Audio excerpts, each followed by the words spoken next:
I call this book Don't Start Up because it's provocative. Provocative not to everyone, but to that entrepreneur inside you. Entrepreneurial personalities hate being told not to do something and how it cannot be done and how it's not worth doing. They don't walk away from a don't, they engage with it. Engage because it's a reflection of an inner fear which is also saying don't. Therefore, engaging with a don't is a way to engage with yourself and your inner voice that needs to be communicated with. The greater the resistance, the more is the curiosity to seek. And the journey of entrepreneurship itself is an eternal fight against the tide. So if the ride is all about resistance, then might as well start with a don't. This is not the first don't you will hear, so get used to it. The startup phase has its unique advantages that make it distinctly different from where we are now, where Avam is now. Startup posturing is very agile and hungry. There is an athletic need to pounce on every opportunity, and most things one does are approached from first principles. Everything is invented until later this becomes, this is how we do things here. Doing everything for the first time makes one familiar with unfamiliarity. Everything is a surprise, and surprises aren't to be feared. I wrote this book to recount that phase, to remind myself of it, because that phase for Avam is going to be around the corner again. If you are reading this book in its first run, and yes, I'm assuming that this book will have multiple print runs, optimism is an entrepreneurial bug. We will be embarking upon an ambitious launch of a division of ours into a full-fledged company status, entering into orbit in its startup phase.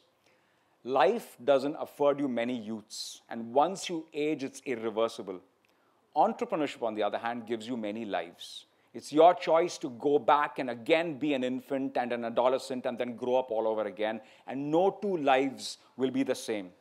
Your entrepreneurship itself must see many startup phases because it renews your energy and your commitment to going back to zero and starting again.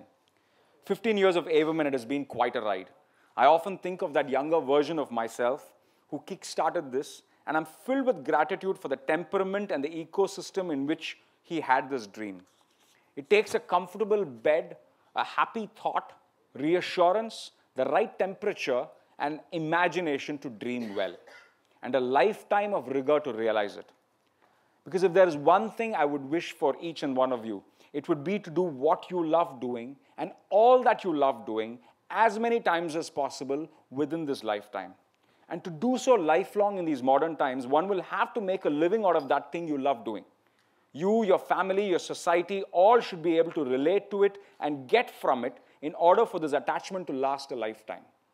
But as you struggle with your startup or the dream of it, just remember that you are part of an elite, blessed lot that has ventured into a path hitherto unknown to discover it all by yourself. And along with it, many are doing the same. And I wish each and every one of you a journey as memorable as Avam's, as I wish myself and Avam just the same with our new journey right now. So because life is short and you live only once, pretend there was no choice and go start up. You are your dream, so dream well and realize it responsibly.